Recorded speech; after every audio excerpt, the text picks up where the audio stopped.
இந்த வரகு புட்டு எப்படி பண்ணுறதுன்னு பார்ப்போம் வாங்க. இப்போ நம்ம வரகரிசி புட்டு தான் பண்ண போகிறோம். இது வரகரிசி மாவு, கேழ்வரகு அந்த சொல்கிறோம்ல அந்த மாதிரி மில்லட்டில் இது வந்து வரகு. இதை மிஷினில் கொடுத்து பச்சையாக திரித்து வச்சுருக்கேன். இப்போ இதுக்கு நம்ம புட்டு தான் பண்ண போகிறோம். இதுக்கு நான் இதில் கருப்பட்டி கொஞ்சம் வெல்லம் கொஞ்சம் எடுத்து வச்சுருக்கேன். இப்போ இது ரெண்டையும் சேர்த்தோம்னா இது வந்து வெல்லம், இது வந்து கருப்பட்டி. கால் டம்ளர் தான் எடுத்து வச்சுருக்கேன். இப்போ இது 3/4 டம்ளர் விட கொஞ்சம் கம்மியாக தான் எடுத்து வச்சுருக்கேன். அதே போல் தேங்காய் 3/4 டம்ளர், பால் 3/4 டம்ளர் எடுத்து வச்சுருக்கேன். இப்போ இந்த பாலை வந்து நம்ம காய்ச்ச ஆரம்பிப்போம். இந்த சட்டியில் ஊற்றி பால் வந்து இதில் ஊற்றி காய்ச்ச ஆரம்பிக்கலாம்.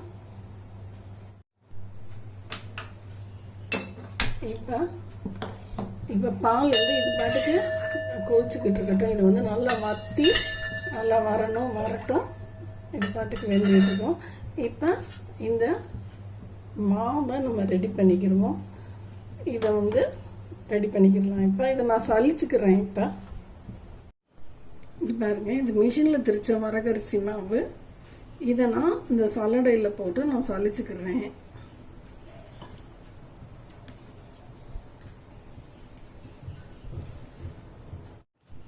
இங்கே பாருங்க, நம்ம நல்லா சலிச்சிட்டோம். எந்த கப்பியும் இல்லை. இது ஏற்கனவே நைஸாக தான் இருக்குது. இதை இப்போ ஒரு பாத்திரத்தில் கொட்டிக்கிடலாம். இப்போ இந்த மாவை அந்த சட்டியில் போட்டுக்கலாம். சலிச்ச மாவை நம்ம அந்த சட்டியில் போட்டிருக்கோம். இப்போ இங்கே பாருங்கள், பால் வந்து நான் இதில் வச்சுருக்கேன். இது பக்கத்து அடுப்பில் தூக்கி போட்டுட்டு அடுப்பை சிம்மில் வச்சுருக்கேன். பக்கத்து அடுப்பில் தூக்கி போட்டுட்டு இது குறையட்டும். நம்ம வந்து இந்த புட்டுக்கு தேவையான இட்லி பாத்திரத்தை வச்சு சூடு பண்ண ஆரம்பிப்போம். பாருங்கள், லைட்டாக அந்த வரகு மாவில் நான் வந்து உப்பு போடுறேன். உப்பு போட்டுட்டு இந்த மாவை வந்து இது வந்து ட்ரை மாவாக இருக்குது. இது வந்து வேகாது. நான் ஒரு 1/4 டம்ளர் தண்ணி எடுத்து வச்சுருக்கேன். ஆனால் அவ்வளோ தண்ணி ஊற்ற தேவையில்லை. லைட்டாக தண்ணி தொளிச்சு நீங்கள் வந்து இந்த மாவை வந்து ஈரம் பண்ணிங்கன்னா தான் இந்த மாவு வந்து வேகும். அதனால் நம்ம இந்த மாதிரி ஈரம் பண்ணிக்கிடலாம். மாவு வந்து ஈரமே தெரியல, ட்ரையாக இருக்குது. அதனால் இன்னும் கொஞ்சம் நம்ம தண்ணி ஊற்றி பெசரிக்கிடுவோம். இங்கே பாருங்கள், நம்ம இப்போ மாவை வந்து ஈரம் பண்ணிட்டோம். இங்கே பாருங்கள், பிடிச்சா கொழுக்கட்டை மாதிரி பிடிக்குது. இப்படி ஊற்றோம்னா உதிர்ந்துடுது. அதாவது இது வந்து ஈரம் இருந்தால் தான் இது வந்து நமக்கு வேகும். ட்ரை மாவு வேகாது. இப்போ நம்ம 1/4 டம்ளர் தண்ணி எடுத்தோம். அதுலேயும் பாதி தண்ணி தான் நமக்கு தேவைப்பட்டிருக்கு. இது இப்போ ஜில்லுன்னு இருக்குது. கையில் தொட்டாலே இந்த மாவு வந்து ஜில்லுன்னு இருக்குது. இப்போ இது வந்து யூனிஃபார்மாக இல்லை. அப்போ வந்து வேகிறது வந்து முன்ன பின்ன வேகும். ஒரு இடம் வேகும், ஒரு இடம் வேகாது. அப்போ ஈவன் ஆக்கிக்கிறணும். அப்போ இதை நம்ம ரவை சல்லடையில் போட்டு நம்ம சலிச்சுக்கிடலாம். இப்போ ஒரே ஈவன் ஆகிறதுக்காக. இங்கே பாருங்கள், கண்ணு பெருசாக இருக்குது. இது வந்து ரவை சல்லடை. இதில் போட்டு நான் அந்த மாவை போட்டு, ஏன்னா ஒரு இடம் கட்டி ஒரு இடம் கட்டி இல்லாமல் இருக்குது. அதனால ஒரே மாதிரி ஈவனாக அப்படி பண்ணோம்னா இறங்கிடும். அது ஒரே மாதிரி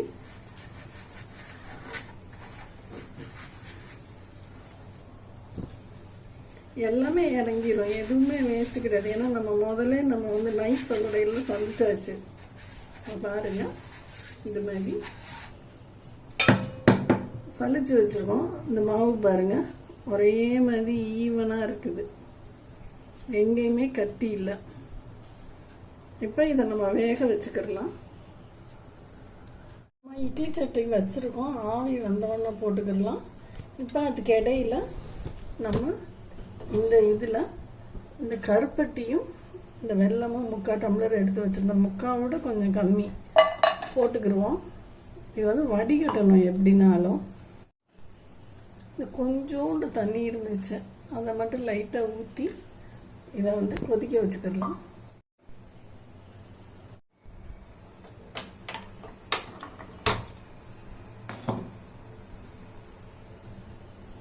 இது சிம்மிலே போட்டு வச்சுருக்கோம்.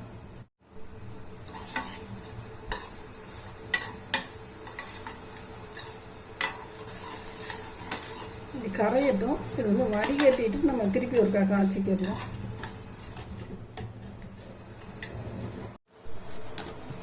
இப்போ இந்த இட்லி பானையில் நம்ம இந்த வரகு அரிசி மாவை நம்ம கொட்டிக்கலாம்.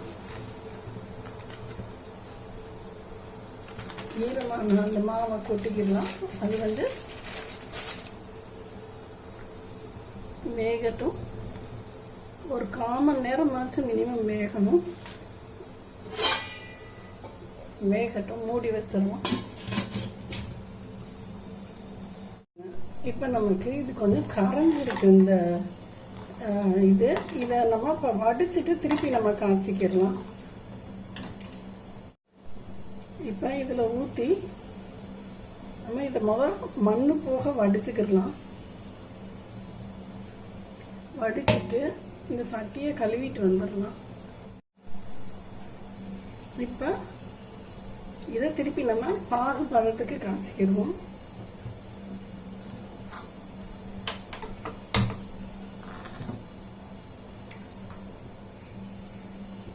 காய்ச்சிக்கிடலாம்.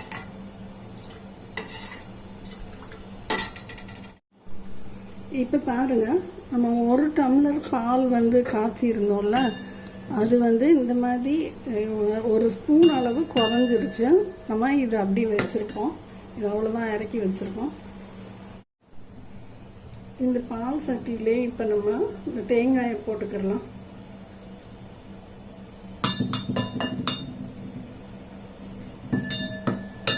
இதை மிக்ஸ் பண்ணிக்கிடுவோம்.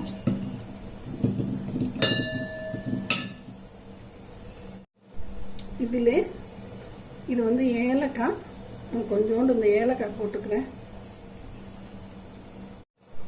இப்போ இந்த தேங்காய் போடுறதுக்கப்புறம் நான் இந்த அளவு நான் பட்டர் மட்டும் போட்டுக்கிறேன்.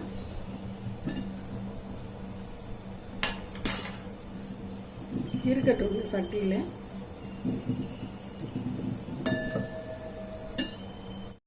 இப்போ இந்த பால் பதம் வந்துருச்சான்னு நம்ம இப்போ பார்ப்போம். பாருங்கள், அந்த மாதிரி ஒரு இதில் தண்ணி எடுத்து வச்சுருக்கேன். இது வந்து கரையுது. இன்னும் கொஞ்சம் பாகம் முத்துற பதம் வரட்டும், கொதிக்கட்டும். இப்போ பார்ப்போம் நம்ம. இங்கே பாருங்க, இப்போ நமக்கு அந்த முத்தல் பாகு வந்துருச்சு அந்த பதம். அதனால் நான் இந்த அடுப்பை ஆஃப் பண்ணிடுறேன். ஆஃப் பண்ணிவிட்டு இங்கே இப்போ நமக்கு இதை திறந்து பார்ப்போம். இப்போ பாருங்கள், இந்த வரகு நல்லா வெந்துருச்சு. உங்களுக்கு தெரியுதா? இப்படி திறப்புனா இப்படி திரளணும். திரளுதான் இந்த மாதிரி. இது வந்து 15 மினிட்ஸ் ஆயிடுச்சு. அதனால இது வெந்துடும். இது அந்தளவு ரொம்ப நேரம்லாம் வேகாது. 15 மினிட்ஸு உங்களுக்கு ஜாஸ்தி தான். நம்ம இதை ஆஃப் பண்ணிவிட்டு அப்படி இந்த மாவை எடுத்து இந்த வெல்லத்திலே நம்ம போட்டுடலாம். இங்கே பாருங்க, இந்த வெல்லம் இருக்குல்ல, இந்த மாவை அப்படி இந்த வெல்லத்திலே நான் போட்டு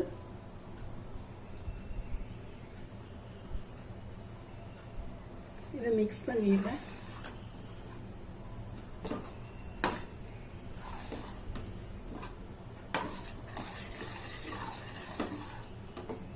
இந்த வெல்லத்திலே பெரட்டி எடுத்துட்டோம் நம்ம.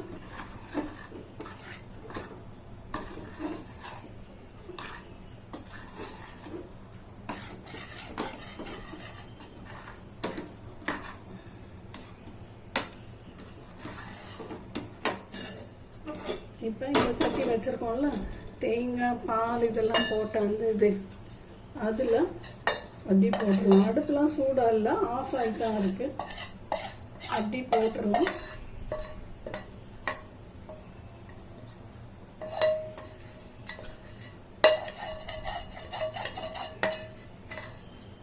பாருங்க, சட்டியில் எந்த வெல்லமும் இல்லை. நம்ம எல்லாத்தையும் போட்டாச்சு. இப்போ அதை மிக்ஸ் பண்ணிக்கிடுவோம். நான் மிக்ஸ் பண்ணிட்டு காமிக்கிறேன். இது அடுப்பு ஆஃபில் தான் இருக்குது. நம்ம சும்மா அப்படி பெரட்டி விடுறோம்.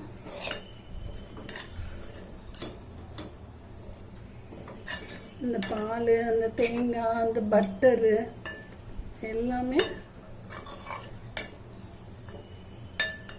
அப்படி மிக்ஸ் ஆகுது பாருங்கள். பட்டர்லாம்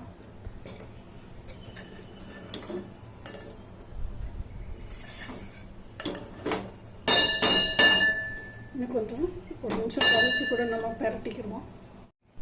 நமக்கு இப்போ வரகு புட்டு ரெடி. சாஃப்டாக பால் மணத்தோட பட்டர் எல்லாமே போட்டிருக்கோம். வேணும்னா நீங்கள் இதில் முந்திரி பருப்பு போட்டுக்கோங்க. இதில் நான் போடலை. இப்போ எப்படி சர்வ் பண்ணுறதுன்னு பார்த்துருவோம் வாங்க.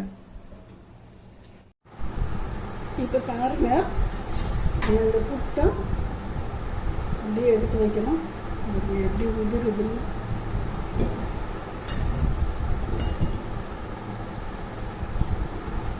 எவ்வளோ சாஃப்டாக இருக்குது பாருங்க. பாருங்க, எல்லாத்தையும் நம்ம எடுத்துட்டோம். இப்போ நம்ம 1 டம்ளர் வரகு மாவு தான் போட்டோம். நமக்கு 1 டம்ளருக்கு இந்த அளவு கிடச்சிருக்கு. இங்கே பாருங்கள் எவ்வளோ மெத்துன்னு சாஃப்டாக வந்திருக்கு. நீங்கள் வந்து பால் ஊற்றாமையும் பண்ணலாம். ஆனால் நான் வரகு கொஞ்சம் ட்ரையாக இருக்குங்கிறதுனால அந்த மில்க் ஃப்ளேவரும் நல்லாயிருக்கும் அப்படின்னு சொல்லி பார்த்தேன். இது எப்படி இருக்குன்னு டேஸ்ட் பண்ணலாம்.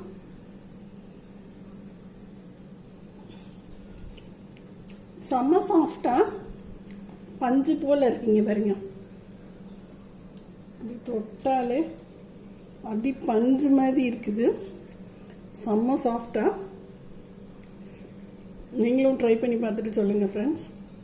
பாய்.